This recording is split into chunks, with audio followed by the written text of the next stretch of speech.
Everybody's got an opinion. Every Californian and Virginian.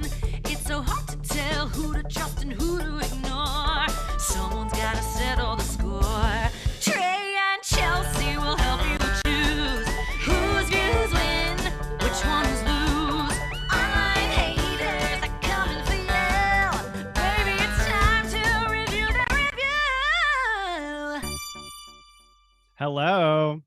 Hi. Hi, everyone. Welcome to Review That Review, the podcast dedicated to reviewing Reviews. We're just like Siskel and Ebert, only instead of reviewing cinematic masterpieces, we rate and review those hilarious, scathing, and sometimes suspicious online reviews. Sorry, say that again. I thought it'd be funny if I echoed you, but there is like a 2-millisecond delay, so it just didn't work. Sorry. Okay.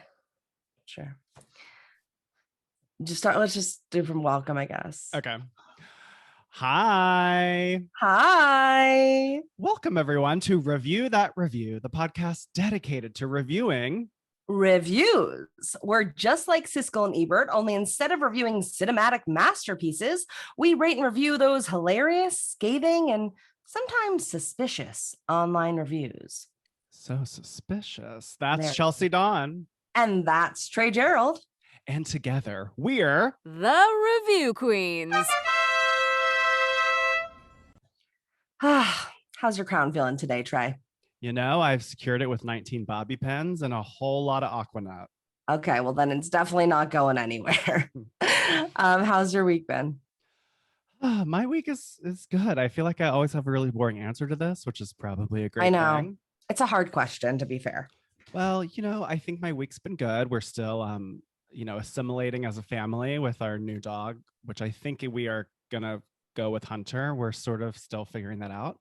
Winnie's doing well with him, and the week is good. Our nephew Denver is visiting and staying with us, which is nice. And my friend from preschool, Rachel, is also staying with us. So it's a very full house. So it's been a good week. How about you? How's your week? My week has been good. I just spoke with my alumni office at my high school for a little while, which was nice to connect, and might be doing something with them in the future, which is great. And so I'm feeling excited to be here, and I can't even believe this is episode 7, right? 7 Wow. minutes in heaven. Hopefully it will be however long, 52 minutes in heaven, or however long this ends up being. But thank you guys for tuning in. It's been so amazing doing this podcast and having so many of you reach out with just the nicest things to say. And Trey and I really, really appreciate it. First and foremost, this is something that we're doing for fun, that we just enjoy doing. And the fact that people are enjoying it along with us is it's so nice. So thank you guys. It really is amazing, actually. Yes. And with all that love just, being spread around, I think that it's time that we Lodge a complaint. It's really funny because when we conceived this whole idea, it was like, yeah, we'll start with talking about our week and we'll go into complaints. But like, it's such a hard segue consistently because we're like so full of gratitude about the podcast. And then it's like, all right, hard turn. But I'm going to start because I have a really hardcore complaint that is something that has been with me internally for probably all of my life. I'm not sure exactly where it began. It has something to do with being a people pleaser, but I want to lodge a complaint against this internal turmoil about telling anyone when their fly is down. It's the same internal turmoil when like you're talking to someone and they accidentally spittle on your face. Oh yeah. And you like don't want to like wipe it away. You don't want like they know they did it, but you also they know. Don't want their spit on your face. Right. So you're like trying to like be clever and like, oh, is that a fly? And you just magically wipe your cheek, or it's like, oh, it's also that same internal feeling when you're in conversation with someone and they have halitosis, disgusting, horrifying breath. And it's like, if I say, oh, your breath, it's like, the conversation's over. It's terrible. there was a guy I went to college with who always had really bad breath, and it was like everyone talked about it, and Oh, anytime you would offer him a mint, he would say no. It was like this very bizarro thing. I don't know what that's about, but I just registered that those are all the same feeling inside, where oh, it's like I feel stopped in expressing what's actually occurring from a place of uncomfortability. So I'm just lodging a complaint about being stifled and sharing, like, oh, sir, your fly is down. It's also like if someone, it's not the same if someone has like that cartoon image of like someone comes out of the bathroom and they have toilet paper on their shoe. right. That is sort of fine. It's like you haven't done anything wrong, like you just didn't notice that that's there. But I feel like if your fly is down, you like maybe like, how did you forget to zip it up? I don't know.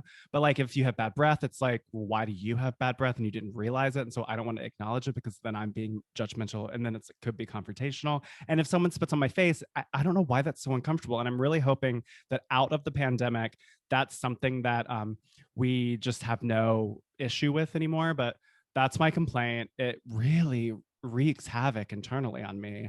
And I'm going to commit right here on the podcast to taking action on this complaint and being the change I want to see in the world when it comes to acknowledging when a fly is down, when someone spits on my face, and when someone has horrifyingly bad breath. Wow. Speak your truth. But I also feel you. I had a friend whose mom told somebody, like a friend of her sister's, that she had something in her teeth. Oh, same thing. And she tried to do it as a joke, which I understand. Like, joke is a good way of going about it, right? Like, we're humans. These things happen. And the woman did not take the joke well.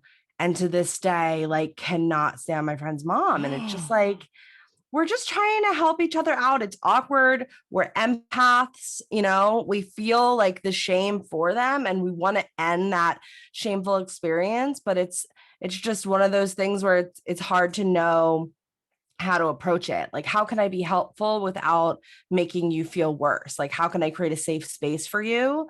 Like, I'm your, best friend or sister or something like that. And I can kind of be like, hey, like, let me just like give you the DL, Because the alternative is if I don't tell you, you're going to go home at night and be like, oh my God, how long was my fly down? Totally. Or yeah, I mean, like, or like me, like I had chicken Caesar salad stuck in my braces for most of my bat mitzvah. Can you believe it? Are you serious? I swear, half my pictures from my bat mitzvah have chicken Caesar salad in my braces, and not a single person told me. I mean, I'm livid every time I like come across a picture where you can see the romaine. It's terrible. So I feel you. I am mouth agape at that. How did the photographer not tell you? How did your You know, mother not stop and say, Chelsey, I'm paying all this money for this bat mitzvah. Suck the stuff out of your braces. I mean, like, to be fair to all parties involved, I mean, the photographer, I don't know, like maybe it was the braces and he couldn't really see it. And then like I saw it later.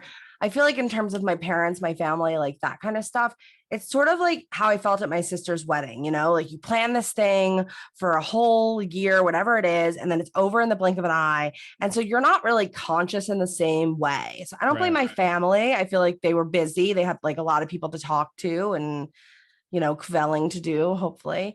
And I don't blame them, but I do wish like one of my friends or somebody would have just been like, let me just like give you a little bit of advice. Like, here's a toothpick. Yeah. We get it. Oh my God. Wow. I'm so amazed at how much we both have to share about this internal turmoil. What's your complaint for today? I think I have an important complaint. Now, I complain a lot about things that are like semantics because I'm like, I can be kind of a dork with language and I get mad when things don't line up. And I want to lodge a complaint against internet cookies because for so many reasons, but like, how dare they call themselves cookies when it's just not a pleasurable experience. Wait, and what also, are they though? Like, I actually don't really even. You don't know what cookies are, right? Most people don't. They're like, history? It's kind of okay. So sometimes you'll visit a website and they'll be like, in order to see this website, you need to accept our cookies. Yes. And oftentimes it's like just weird data you know, like when you're looking at something on the internet and then all of a sudden that thing you were looking at the internet like follows you everywhere. That's the cookies' fault. And that's what they're doing. They're gathering information and they need you to agree that it's okay for them to gather information under the guise of making your experience on the website a little bit better, right? Like if I know that you need bed sheets, then when you open up this Macy's app, I'm going to show you those bed sheets and like just like weird stuff like that. And I hate them. I don't agree. Sometimes I'll just say, no, I don't accept your cookies. And sometimes that's okay. Like they'll still let me use the website. And sometimes I'm just like, if you're not going to let me use your website because I won't accept your cookies, then I'm not going to use your website. And I just think the offense of the cookies in general is horrendous. But then beyond the offense, I love cookies. Okay. Cookies are like my favorite dessert.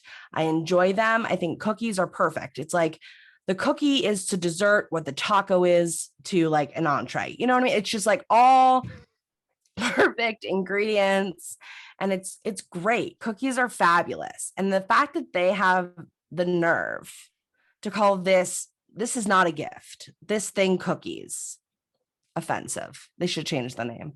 It's wrong.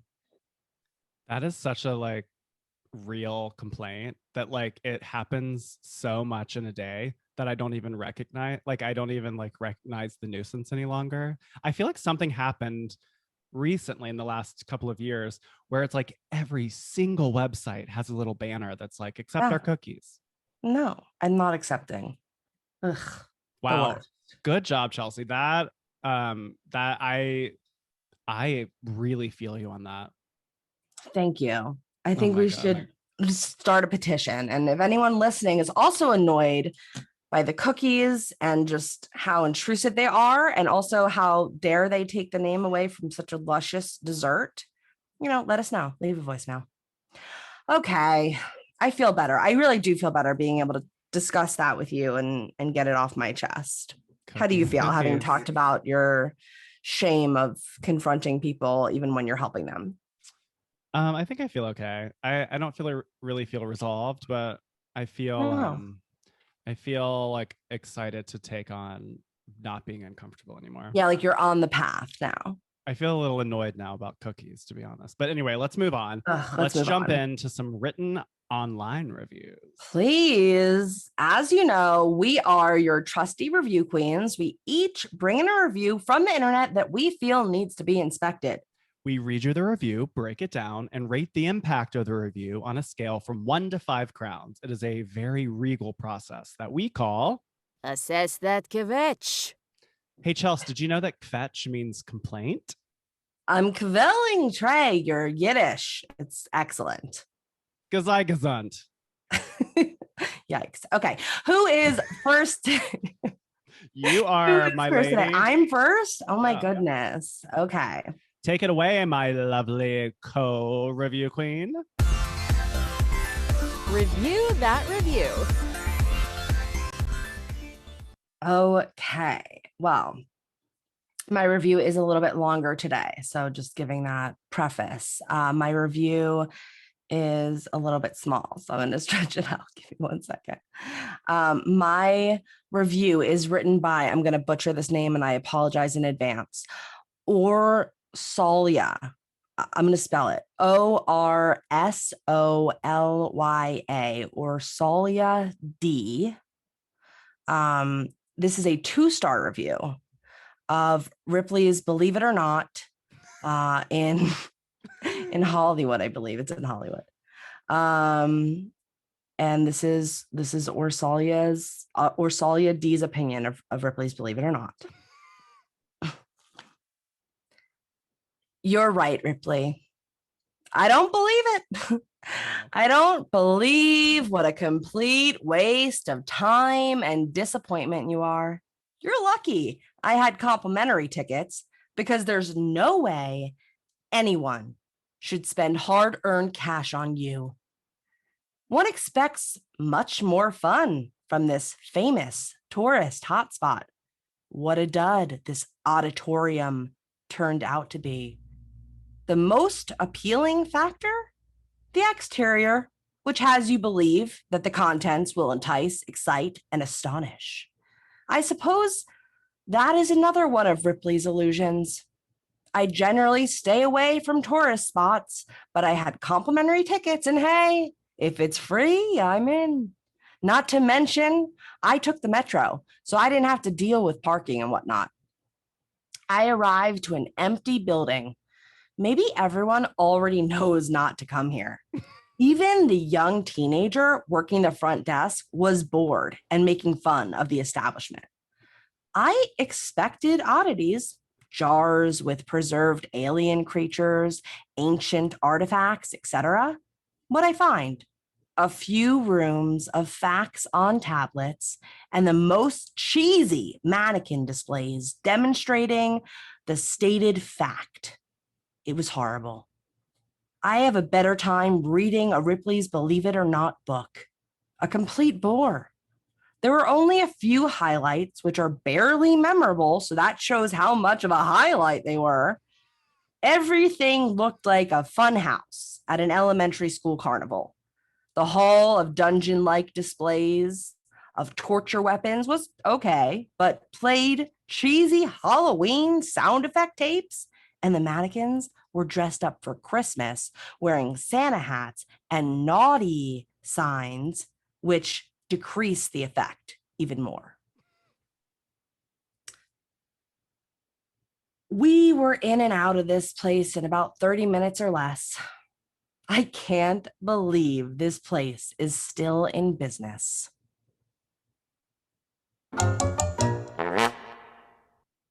Wow. Yeah. Yeah. Ursalia D is Ursalia D wants to make it very clear that they had comp tickets. I think they said that about 3 times. They did. I will say, love Ursalia D's personality and passion here, but they were a bit repetitive. Have you ever been to a Ripley's Believe It or Not? Yes, I've been to the Ripley's Believe It or Not in Atlantic City. And I remember when I went with my friends, we were so excited because there was something else to do in the area. It was pretty boring though. Oh, really? I've actually never been.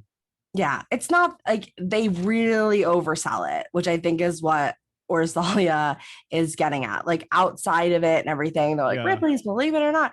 And there were like some interesting factoids about like the guy with the longest toenails. Or that woman that can pop her eyeballs out. Oh yes, I'm sure she was probably on just, or like something with Snapple or like the most Snapple lids. I don't know. It was just, I was a kid when I went, like I was still a teenager at the time. And I think we had like enough fun sort of making fun of it and probably using the photo booth or something. But again, this was in Atlantic City, not Hollywood. So I don't know. There is one in Key West, and there's obviously a famous one in New York, but I've actually never been. But I know in Key West, the building is, and even in Hollywood, I've driven by the one in Hollywood. The facade, like Ursalia said, is like really cool looking. 100%. The facade is like super cool. It definitely makes you think like, oh, maybe I'll do that. Even if it's like, oh, maybe when my nephew comes in town or something, like that's something we can do. And I'm happy to know that it's kind of bad. I mean, like I'm glad that I read this review because I think it might be like push me over the edge to not go and remember the last time I did it when I was a kid that it really wasn't that interesting and they're not really giving anything. But I think maybe if I got complimentary tickets, maybe. Does Ursalia say anything about children? Or was it just Ursalia? It says they were in and out within half an hour, right? So it said we were in and out. So they were with somebody. I'm trying to just quickly look. Yeah, no, the only other person that Ursalia mentioned was the younger teenager that was working there. Who was bored and making fun of it. He was bored and also making fun of it. I mean, it does definitely occur to me as a tourist thing for children. Like that, Yes. It definitely, so hearing that it's just stupid mannequins, and also I just love like the ageism within saying the cheesy Halloween sound effect tapes. Like this franchise of Ripley's Believe It or Not is using cassette tapes. You know, what is the spelling and grammar like? Spelling and grammar is solid, good. We use quotations appropriately, punctuation's all good. Um, I do we use believe some all caps, but not in a way that was abusive. I actually really believe Orsalia in this, only because at first I was like, why is this bitch writing a review when they got comp tickets? But Right. they must really be committed to making a difference in the world, because if they were that offended by the inferiority of this oddity display, Yeah. Auditorium. that's the word. And this is 2 stars, right? So I wonder why it Yeah. wasn't 1. I think the second star is for the comp ticket, like we can't just give a 1 star. I think I agree with you. Like we got comp tickets. It was free. I think that, you know, they say you're lucky I had a complimentary ticket, because it was something to do. I wonder how you get those. How can I get a comp ticket? I want to go. I feel like it's probably either like a school raffle, like you'll just get a free one. Or maybe if you're just walking on Hollywood Boulevard and they're just passing them out because they're trying to get bodies in the room and they don't want to hire extras. I mean, I was intrigued and entertained instantly with the subject or the first sentence, which is like, well, Ripley, I don't. You're right, Ripley. I don't believe it. I don't. Yeah. It was good. I mean, I thought Orsalia was clever. Again, like I think long-winded, repetitive at times, but I was laughing when I read this review. If you were Orsalia's grandma, would you put this on the fridge? God, this is such a hard question. And I know it was like one of the ones that I came up with because I was like, are you quelling? And it doesn't always feel like it's black and white. I don't know Orsalia's grandmother. So I think maybe, I don't know. Probably not. I don't think it's that interesting, but some people's grandparents have a lot of weird things on their fridge. I mean, it is interesting to me, like to be given something for free and then make the choice to like, give a negative opinion of it, which like I appreciate the integrity of doing that. But there is something odd about like, well, but it was free. I mean, Orsalia was like really turned off by this. I mean, I do find this I don't know if it's a deal breaker, but it's definitely an impact, because every time I go by the Ripley's in Key West or in Times Square, yeah, I do like feel a little sense of like, oh, I bet this would be really fun. Right. Or I should cross it off the bucket list or something. But now I really think Orsalia is going to live within me. Yeah, I think Orsalia is not going anywhere for a while, but I also think, just to like push back a teeny bit in terms of the free thing and whether or not Orsalia has the right to write a review because it was free. Like you said, like they were transparent about it was free. It wasn't like they were saying they paid for it and Good then point. Writing this review. So like I appreciate the transparency. It's similar to, I don't know if you've ever come across a product, but sometimes people in like product just like reviews will say, I got this as a free trial, or, I got this product for free, but I'm reviewing it anyway.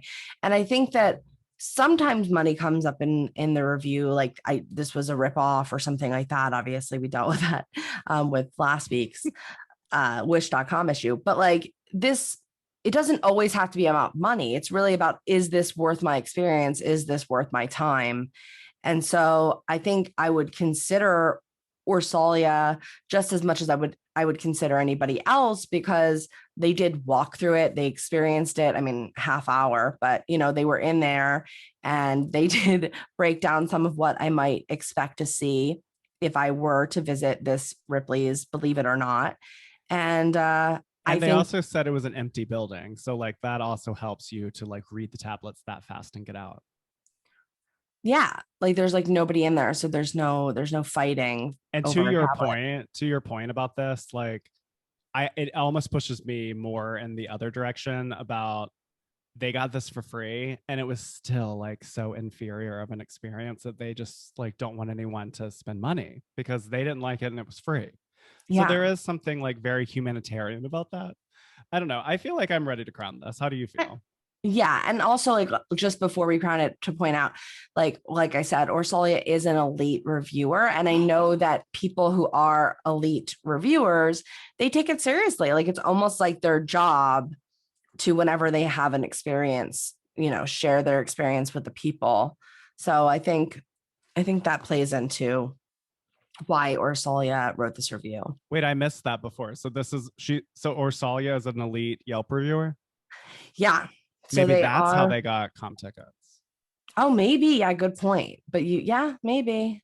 But she didn't have a good experience, so it didn't work out in that regard. But yes, I think we can crown it. Yeah, I think I'm ready.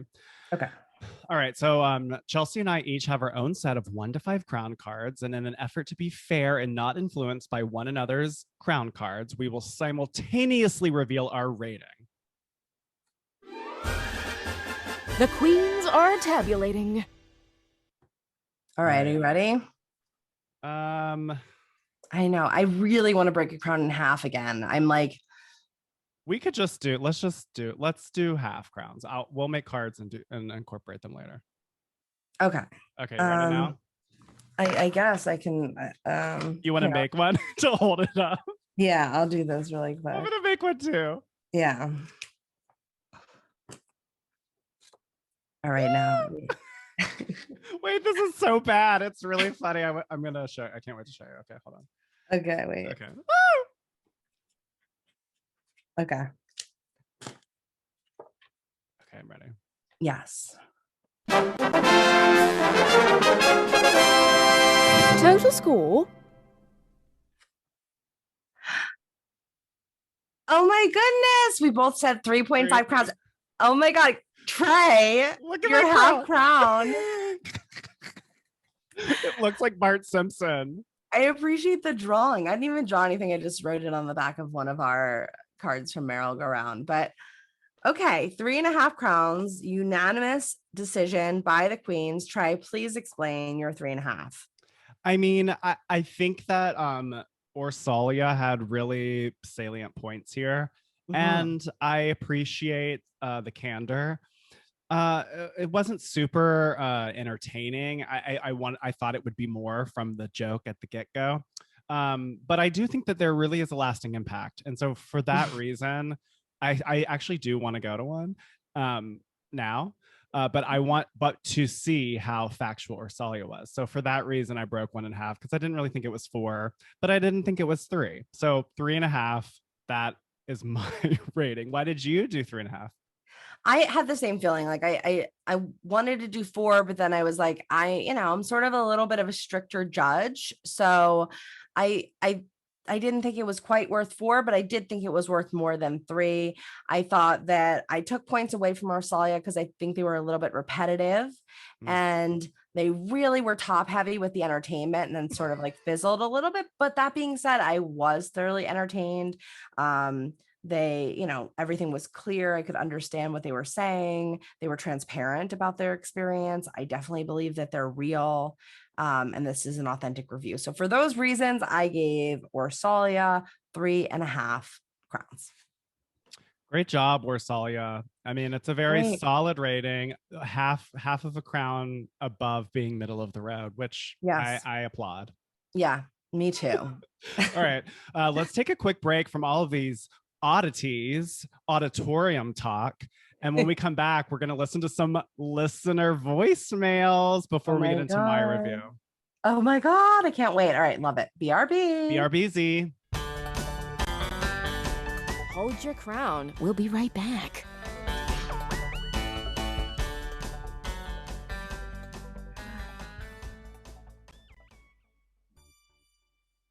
Wait, why were you giggling?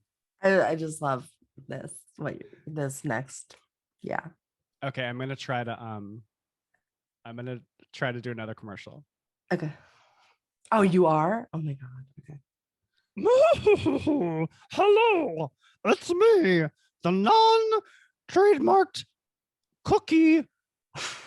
Cookie. What's another word for a monster? What's another word for monster? Villain. Oh, hello, it's me, the non-trademarked cookie villain. I love cookies. I love them so much that I'm going to jump into your computer screen and I'm going to make you click OK. Cookies, cookies, cookies. Oh my God. Terrifying and also way more representative of the experience. So thanks for that. I'm going to catch you, Chelsey. I'm actually a little scared. I'm afraid of a lot of things. I don't like scary movies or things like that. Okay. Oh my God, Chelsey, it's behind you. Okay. Cool.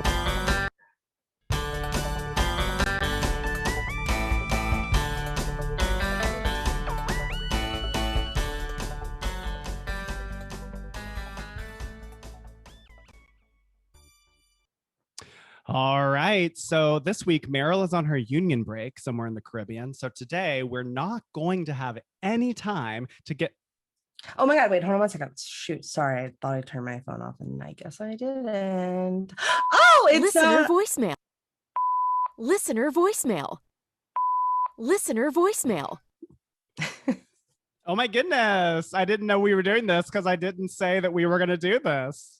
I actually don't know what I'm about to hear. So I'm excited, nervous, like all of the above. Okay. So but thank you. So this listeners. week, we have 2 separate listener voicemails that we're going to play. Oh my God. Okay. First of all, this one comes from someone. I'll actually just play it because they're going to say their name. So I don't know great. to say it. Okay, cool. Hi, my name's Kristen. I'm not calling to be featured on the podcast, but I am calling as a fan. If I were going to review the review to get meta, I would say, yeah, this is where we're playing, buddy. Great to listen to while you pretend to listen to your children say the same thing for the 90th time in a row. 10 out of 10 would recommend it for that activity. Oh, you guys are doing great. Love you. Love you. Wow. That was so nice. Do you know who that is? No, who is that? I don't know. Oh, I don't know. That's just like I have no idea who that is. Kristen, if either of us know you, we don't recognize your voice, but it sounds like Kristen's very busy juggling. So busy. And like, a child. First of all, juggling a child, obviously like full-time parent. I mean, not full-time. I mean, probably is another job too, but like has to be around the kids.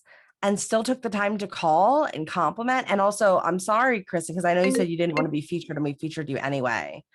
But I'm so glad, Trey, you played that for me because that was so sweet and nice. And Kristen gave us a 10 out of 10 because we're good for ignoring children. Yeah. And like, who doesn't need to ignore their child every once in a while? I mean, I've aspired for nothing more in my life than being negligent. Being able to ignore children. That Kristen, makes me feel so good. Thank you, Kristen. That was awesome. Thank you. We have another voicemail. This one is from Matt. Matt B. Okay. Hi, this is Matt B. I'm lodging a complaint for the Review Queens because I want to hear what your reviews look like. I want you to read your reviews when you review something online and let maybe the users actually tell you their thoughts on your reviews. Thanks. Bye. So nice. Nice, but I feel like came in a little, I don't know. Like, I'm sorry. I think that this is like, Matt is touching on a sore point for me because we call ourselves the review queens. I understand that. And I think neither one of us are really big review writers. Like I went to my Yelp profile to see, like, am I wrong? Have I written a lot of reviews? And I've only written 1 5-star review. I probably sent some heated emails. So if it would make Matt feel better, like I can bring in one of my heated emails and read that. Would that be helpful? Sorry, I have to clear my throat. I actually appreciate Matt lodging a complaint against us. I think I love that. I think that's fun. I did a lot of digging in response to this voicemail prior to us recording today. And in the first episode, I referenced that I left a review on delivery.com that I was so scared about that I changed all of my user information. Oh, that's yes. And the restaurant no longer exists. Okay. So is it your fault? Probably. But I went through 17 pages Oh my of God. history in my delivery.com account. This is 3 apartments ago. And I can't find it anywhere. I think I may have actually deleted it because I was so worried. So I have no record of that. Then I looked really long and hard for this, and I'm really hoping that this is not going to be lost forever. But I worked at a outdoor summer stock theater in like 2005, and I had a really bad experience there. And there used to be a website called nonequitydeputy.com, which is a little inside baseball here, but it's a place where you could leave reviews as former hires of these summer acting jobs. And I left a horrifyingly scathing, horrible review. And I tried to find that. The website no longer exists. It was purchased by another website called Audition Update. And they had a section called Gig and Tell, and that was purchased by Backstage, and now none of it exists. So there is absolutely no record anywhere. And here, this is more history. I went back out of more fear several years later to see if anyone had ever replied to it. And there was like a horrifying, like decimating of my character reply. Oh my God. Wait, where did you find that? It was someone else that was like, I worked there and it was great. And obviously this person like is not a cool person and like whatever. But I can't find it anywhere. And I'm really disappointed about that because I think it would be very cathartic, but I think it would be really funny to read and like mortifying. So I can't find it. I'm not giving up. I'm hoping that maybe I emailed it to myself. I like logged into my old LiveJournal account, but then I didn't have the right pass. You did a lot of research for Matt. I was really sleuthing because I love this idea. So Matt, thank you for calling in. We are going to take the criticism, the complaint, and try to implement it in the future. Yeah. And I also just want to take this opportunity to like say that, you know, there is a certain amount of bravery in posting online reviews. And even though we're kind of like picking fun at these people because it's a comedy podcast and we want to have fun, like, you know, I get it. Like it takes a little bit of chutzpah to write a review and put it on the internet. So I'll give them that. That's true. And maybe, you know, I'll be more vocal and leave a complaint or a negative review simply to read on the podcast. Yes. All right. Well, listeners, if you have something to say, like Kristen did, if you just want to give us a 10 out of 10, we'll take it. We want to hear it. So if you have a complaint to lodge, if there is a very special person in your life that you want to induct for My Royal Highness, or if you want to, literally just said that, then call us, leave us a voicemail at our voicemail box. The number is 1-850-REVIEW-0. That's 1-850-REVIEW-0. And operators are standing by. Or not, but just leave us a message. Please. Review that review. Okay, we are back from that moment of self-reflection and insights from Matt and Kristen. Thank you guys. And we are ready to move on to Trey's review. So where is your review from this week, Trey? I really do like that. I didn't even really think about this until this moment, but we had like, it was a nice yin and yang. Yeah. So good job, listeners. Good job, listeners. Okay, so this week, my review. Okay, this week, my review is a 1-star review from Amazon.com. Okay. Written by Sharon K. for the book The Giving Tree. Okay. Another book. Yes. Okay, great. And the subject is, I was horrified. Okay. This book went into the trash. I couldn't make myself put it in the Goodwill box because I did not want to promote this ugly message of greed with no end. This nasty kid who grows up into a nasty adult who successfully kills the thing, who is willing to give and give and give for his self-interest. Classic American story of our relationship with the natural world. Of course, it calls into question a tree that apparently has no self-respect and never says, quote, no, enough. But that's not how this story is told. I guess in the right hands, it could impart some powerful lessons, but I am not convinced that people take the time to seriously contemplate these kinds of ideas anymore.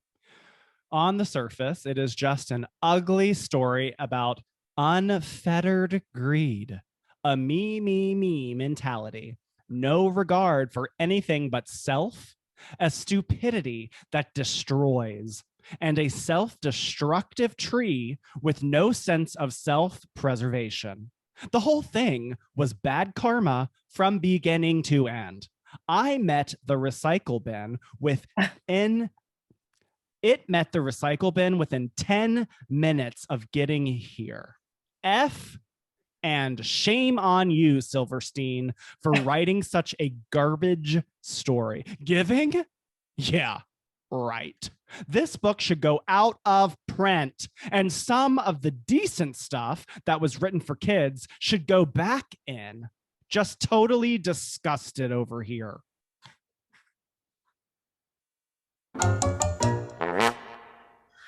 Wow. Oh my God. That was a lot of energy coming off of that review. Didn't you feel that? Sharon K. Oh my God. Sharon K came in hot. Sharon K came in very hot, came in very I don't know, hurt. Like I don't know. I just feel like there's so much going on. And I remember being a kid, like I can remember the cover of this book, like it's the green book, right? With the tree and apple or whatever.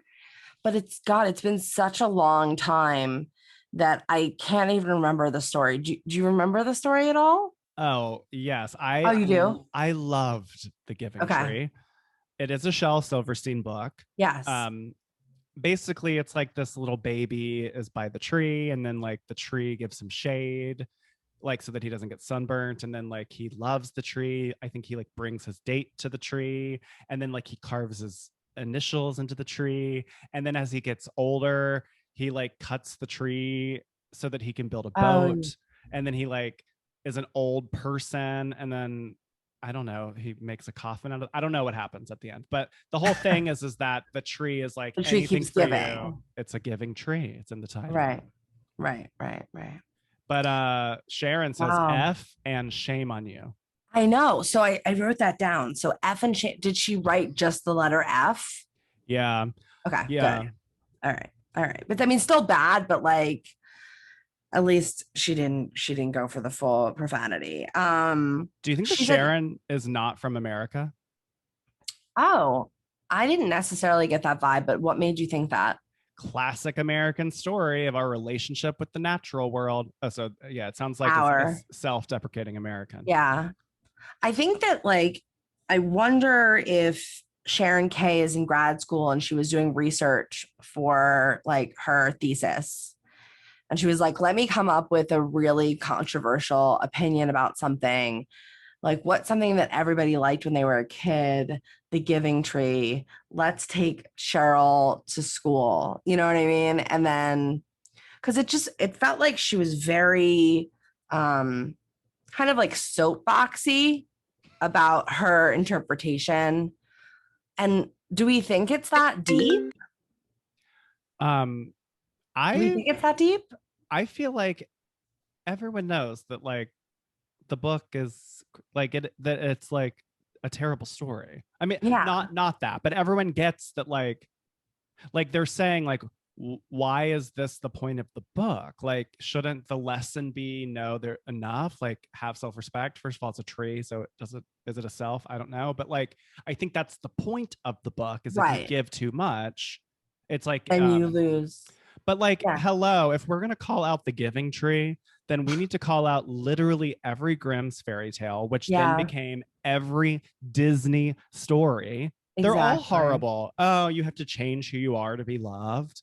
Oh, great. Cut your leg, like cut your fin off and sell your voice. Yeah, like change yourself for this hunk of a hot man who has a nice dog. Like, it's not just Shel Silverstein that's guilty of this. Yeah, I mean, I think I hate this stuff too, because we are evolving as people, and I'm sure we can look at so many things, so many books we read as children that, maybe had messages that we didn't see at the time. But I don't know. I feel like we're sort of taking it like too far. And also, how long did she say she had the book before it went in the trash? What she then like mentioned was recycling later. She said trash. I was literally going to say that. It says trash in the first sentence. Yeah. And then it says it met the recycle bin within 10 minutes. It just doesn't feel like she took a lot of time with the book. And does it sound like she'd read the book before and was like rebuying it for a kid, or she was just an adult that was assuming that Cheryl, Silverstein had written this book in whenever this review was written? Like, does she not know that this is an old story? I don't know. I think Shel Silverstein's dead. Yeah. I mean, like, does she not? I don't know. I just felt like there was a lot. Like the fact that she said that the tree has no self-respect. Like, I know you already said that, but like, I don't know. Like, is that the point? Like I said before, the paper receipts. I'm all about saving the trees. We need the trees. They give us, oxygen to breathe. I have a plea. I love the trees. I respect the trees. I'm grateful to the trees, and I would like us to cut less of them down for selfish purposes. However, I don't know, like, is the point of the book that the tree has no self-respect? And also, what about the fact that she said in the right hands, the story, could impart some serious lesson? Like, does she want to take a go at it, Sharon? Ooh, I want to read Sharon's version. Sharon, do you want to write a book that says the self-respecting tree? I mean, I don't know, I don't know what we would call it. I think it would probably tree. The withholding tree. The boundary boss tree. Yes, thank you, Terry Cole. The boundary tree. I don't know what we would call it, but I'm open to the pitch if she's willing to give it. I just think that Sharon should use, instead of writing this scathing review, which again, she's completely entitled to her opinion, of course, maybe Sharon should present an offering. It is interesting to me because this sort of turns into literary criticism.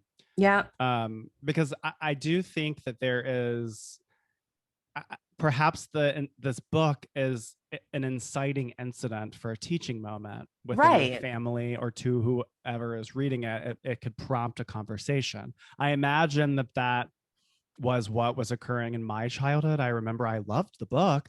Yeah. I thought the book was so sad. And the reason it was so sad was because the tree was giving too much of itself. So I think the idea got into my head. Like, I think I got the point. Lesson is inherent, And if it's not, then you have a conversation about it. So it is really interesting. And every story needs a cookie villain. And sometimes we all play the cookie villain. And in this case, the kid might have played the cookie villain a little bit. What about that book, I Will Love You Forever, My Mommy and Me? What do you know that book? That kid's book is, because I remember that's really sad. Do you know what I'm talking about? I can't remember. It's like, I think it's different, but it's full circle. Like, the mom takes care of the little boy, and also older. Yeah, I don't remember that story. Sorry, but I wanted to touch on the bad karma comment. Yeah. So the book is bad karma. Like, owning the book is bad karma, writing the book is bad karma, reading it is bad karma. Like, what aspect of the exchange with the book is bad karma? Is it a threat to somebody reading it? Like, oh, I shouldn't buy it because I'm going to get bad karma? That's a good question, because is Cheryl gonna get bad karma in her next life because she wrote this book? Like, Oh, it's Shell. I mean, sorry, Shell. I keep doing that. I'm combining Sharon and Shell. Is Oh my God.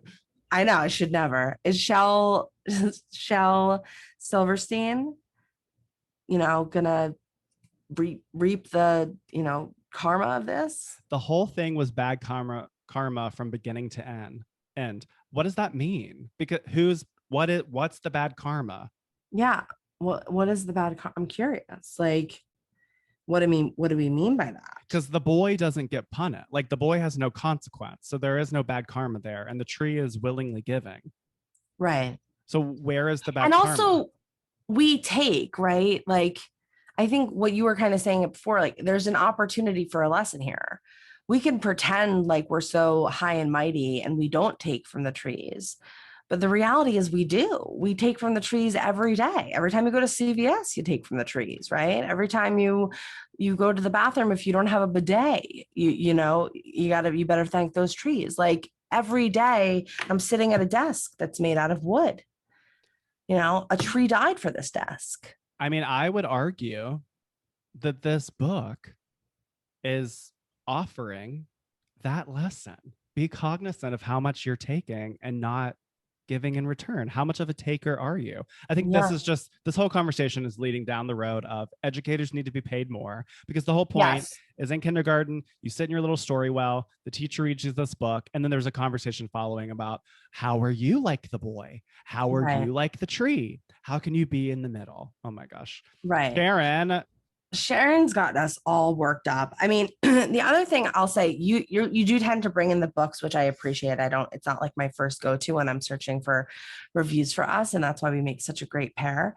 But one of the things that I guess I come up against whenever we do one of these reviews from books is I think of books as being like very subjective in the same way that art is subjective, right? Like, I don't think I can read a book and say every person that reads a book is going to have this experience, in the same way that I can't look at art that I really love and say everybody is going to love this piece of art. So I find it hard to say, like, would reading this review by Sharon keep me from buying this book? Because once again, she's talking about it as if this is the only interpretation, this is the only way to read the book, this is the only experience with it, where I feel like she shouldn't really be speaking for everybody, because you had a completely different experience with this book. We got to leave a little bit of room, right? Yeah, it is interesting. It is interesting because Sharon never says don't buy the book. Sharon's just reporting on how they were horrified and that it's disgusting, that they're totally disgusted over here. Okay. All right. She never does say that, like, don't buy it. She just says, like, I threw it in the trash. Yeah. Okay. All right. Fair enough, I guess. Well, they say this book should go out of print. Yeah, I mean, I got I couldn't remember the exact language, but I did get the impression similar to, like, when Shanice, who we love, by the way, Shanice, if you've been tuning in, please, let's go out for drinks. But Shanice had like a very strong opinion about 50 Shades, right? Mm-hmm. And that was like one of my dings against Shanice, was that she was so impassioned by her own viewpoint that she wanted to obliterate the existence of this, literary book. And I'm getting a similar feeling from Sharon. Like, it's like, nobody should read this. Like, this book is canceled, get it off the shelves, get it out of the library, fill all the recycling bins, And it says that too, like, this book should go out of print and some of the decent stuff that was written for kids should go back in. Right. So I wonder what I almost want to know what Sharon would think is decent. I almost wish she would have been like, these are my favorite books when I was a kid, and here's why. And here's why this book, didn't deliver on that same level. Cause I'm just, I don't know. I don't feel like I know from this what Sharon's taste is. Like, I know that she hates this, but I don't know what she likes. Yeah. And 82 people found this helpful. Okay. I mean, that's why I'm wondering, like, I don't remember the book well enough to be like, is this a super controversial issue and the Giving Tree should be canceled? Like, so if you were buying a book for your nephew, Trey, yeah, would you read this review? Would it have an impact on you? I mean, probably not. Like, I think I would probably just buy it. If I saw it, I probably would buy this in person, see it on the shelf, recognize the cover and be like, oh, I'm having a nostalgic moment with this book, so I want to read it to my nephew, if I'm being honest. So I think like somebody, okay, my point is, I think somebody going to buy The Giving Tree today because it's such a popular book, or whatever you want to say, like, because it's like, you know, been around forever and Shel Silverstein is famous and all this, I think they know they want it. I don't know that there are that many people that are on the fence. What do you think? Yeah. I mean, my sister and I were just having a conversation about Alexander and the Terrible, Horrible, No Good, Very Bad Day. And she was like, he's just a brat. So it's like, I think it's like, we're just stimulating children's minds. Yeah. My personal opinion. We could pick things apart forever, but I used to read the Alexander's No Good, Very Bad Day when I was a kid. And I never, like, I don't know. It's a character. It's like Amelia Bedelia. Like, are we going to be like, Amelia Bedelia, she is perpetuating a story that, like, women can't do things. Like, I don't know. I just loved Amelia Bedelia when I was a kid. I don't feel like it's that deep. Well, I do think that, like, this is sort of echoed and like these like premium television shows now. Like, we used to be like the Leave It to the Beavers era where everyone was perfect and like they would make one mistake and that was the moral of the story. And now we have like really effed up characters that Breaking Bad are doing very horrible things and they're somehow the protagonist. So I think, like, you know, we learned from Alexander that don't be an Alexander, don't be a brat. You read this book and perhaps you see like, oh wow, this person's really greedy to the death of something else. So that's a learning experience. Or maybe I should have gratitude when I am, like, you know, using something that came off of a tree, and acknowledge the sacrifice that the tree is making. But I do think that there is an impact for me reading this, even though I do have an attachment to The Giving Tree, that I would sort of be like, well, maybe this is not the best book to purchase for my nephew. So that is interesting. I know. She definitely, Sharon, if nothing else, has made me question and think, you know, and think about, oh, like, what is this book? And was there like some sort of major gaping negative message that's damaging that I somehow didn't notice when I read it? So I'll agree. There was a bit of an impact. I mean, anyone, if this ever makes it to video for Patreon or anything, like, my mouth was pretty much like open the entire time because, like I said, like I really felt the energy and the anger and the just, oh God, like the oomph, so to speak, behind Sharon's words. So there was for sure an impact. All right. I think we're ready. Yeah, I think I'm ready too. Let's crown. Okay. All right. The queens are tabulating. All right, you ready? I need to make one again because I'm going to do a halfie. Oh my God. Okay, I'm ready.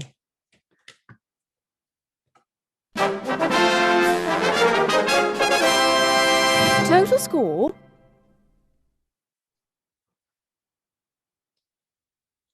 You did 2.5 and I did 1.5. Wow. Wait, why 1.5?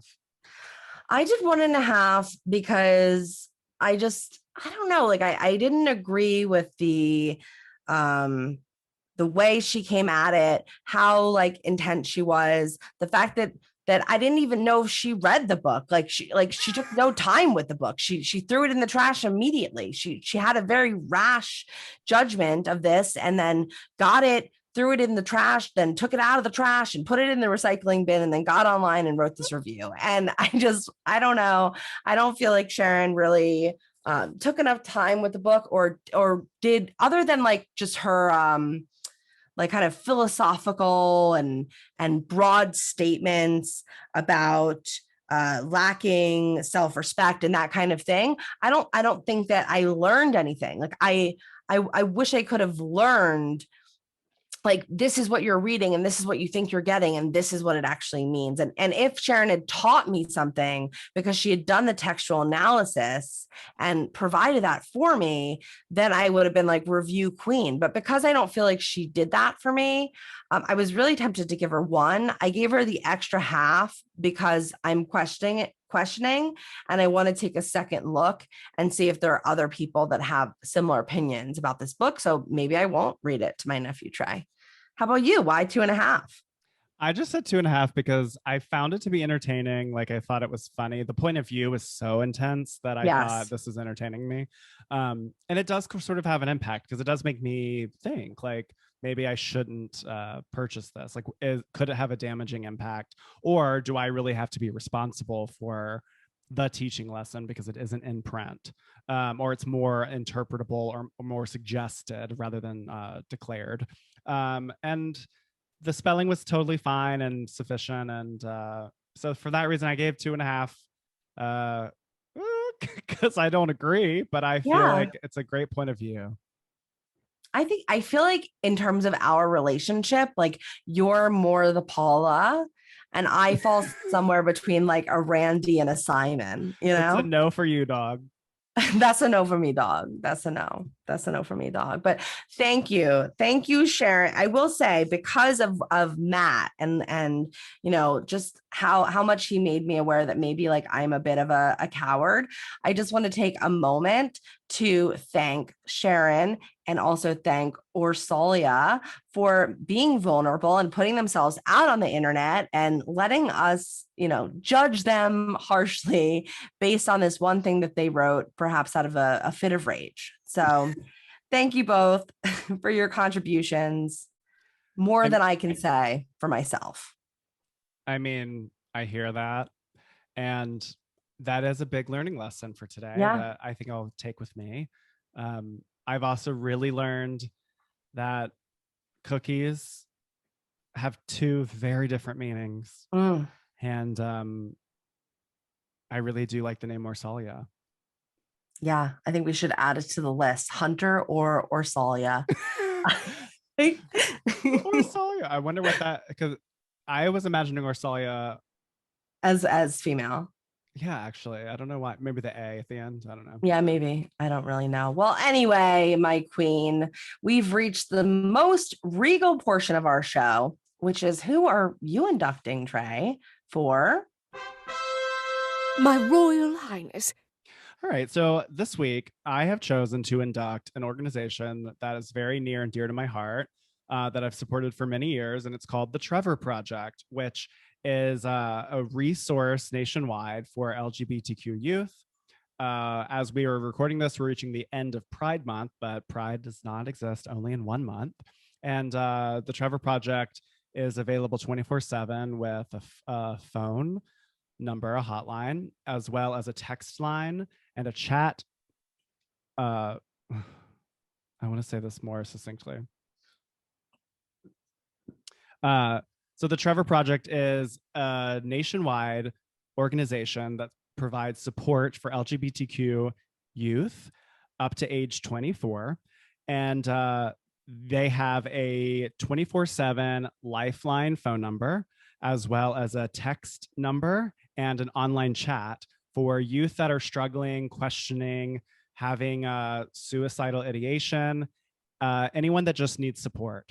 And I want to give them a shout out because they have been around for a very long time, really making a huge impact in the world. And they also have amazing resources for parents.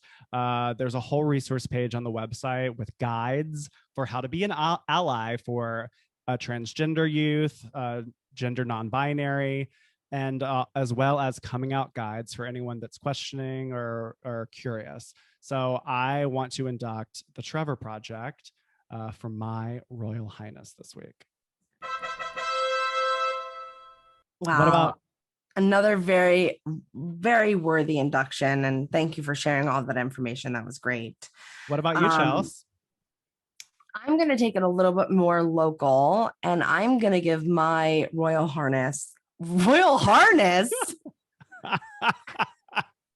That's something else. No, let's back it up. I'm going to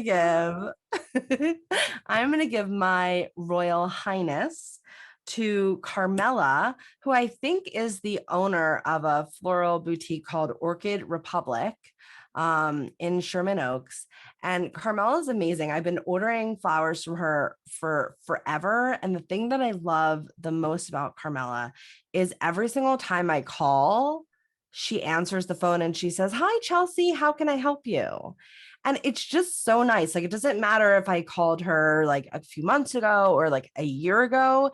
Every time she answers the phone, she always addresses me by name. And it's so sweet and so kind. And she always makes the most beautiful arrangements. I had her make an arrangement for my friend whose birthday it was, who also just moved into a new house. And it was stunning as per usual. So thank you, Carmela. And also Kendall, who is working in the store, I just want to share with you guys, gave me a great tip about how to transport flowers that worked really well. So thank you, Kendall. Apparently, all you have to do, whether it's in a vase, like a vase bouquet, or if it's an orchid, is belt it into the front seat. Put the seatbelt, put the seatbelt around the vase or whatever it is. And she told me that this was a trick she knew and that it works. And I was driving for like over a half an hour. Perfect. Arrived absolutely perfect. So thank you, Carmela, and everyone, Kendall at Orchid Republic. Again, not an ad, but I just love you guys. And thank you so much. You're my Royal Highness. Sorry, say that again. You're my Royal Highness. I also quickly just want to like say the Lifeline number since I'm plugging it. Yeah. So if you or someone you know needs help, the Trevor Lifeline number is 1-866-488-7386. They're available 24/7, 365 days. If you want to text Trevor Text, all you have to do is text START to 678-678. I love that. All right, Chelsey, shall we keep the regality flowing and read a royal review? Oh my God, of course. Okay, I love this part. We're having so much engagement this episode. All right, so every so often we like to feature one of our very own reviews from listeners like you. And that's right. But a review from one of our listeners isn't just any ordinary review. It's a royal review. Baby, it's time for some royal reviews. Imagine being such a good vocalist that you can riff in a funny way. I know. Natalie Weiss. All right. So today's royal review is from the user Josh Knows FL on Apple Podcasts. 5 stars. Obsessed. I'm so obsessed with this podcast. As a restaurant manager, I can fully relate to everything that is shared here.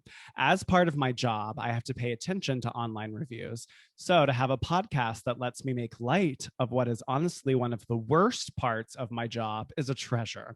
The chemistry between the two of you is also totally on point, and I can't wait for the next episode. Oh my God. Josh Knows FL. Josh Knows Florida. That was so sweet. Thank you. That's so amazing. And the statement of all statements that one of the worst parts of being a restaurant manager is looking for reviews. I mean, imagine all the complaints that you get as a restaurant manager. So many fires you have to let out. I know. And wow. It just makes me feel good that like, I feel like Josh, not only does Josh know Florida, but like Josh knows the deal. Like Josh gets it. Josh understands the podcast, and we're just trying to make light of something that can sometimes feel heavy and scary, like bad reviews on the internet. And we take everything so personally. And I totally understand what it must be like for Josh to have to read bad reviews of a restaurant that he manages and probably loves and adores, or hopefully loves and adores. So thank you, Josh, for knowing us as well as you know Florida. Thank you, Josh Knows FL. I hope it is Florida. I think it is. I'm sure it is. Yeah. And if you want to be featured as one of our royal reviews, then make sure you leave us a review right now. We've made it super easy with a super cute hyperlink. lovethepodcast.com/the review queens. And there's also a one-click link in the show description. So super easy. Well, here we are. We did it, Queen. Another round in the books.